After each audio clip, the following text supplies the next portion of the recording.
what are some examples of how you could cultivate a relationship with participants that has nothing to do with the event?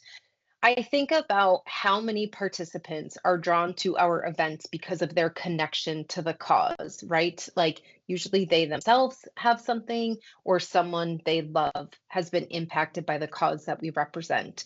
So I think about like myself. I got started in this work because my mother was diagnosed with breast cancer. I'm very grateful she is still with us. She is healthy and doing well. 26 years after her diagnosis. But that date, right, is something that has stuck with me. I continued to do this work because I lost my father at the age of 55 to esophageal cancer. So Father's Day is hard for me, right? His birthday is hard. The day he died is hard. Now, if I'm really a part of an organization and they know these things about me, it would be super meaningful if I heard from this organization, from like my main contact on Father's Day, right? Like, how sweet would that be to just receive a text from my coach, if you will, my main point of contact, to just say, I'm sure that this is a sad day for you. I'm thinking about your dad, and I'm so inspired by the work that you do in honor of him.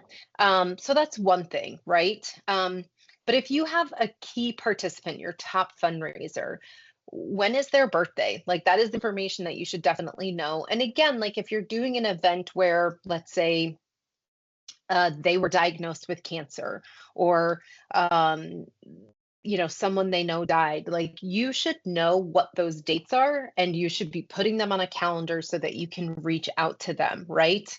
On those days that would be a little more difficult, or those dates where there is a reason to celebrate. So I think about how can you just show up and be like a really great human being for someone. To me, that's what this really is all about.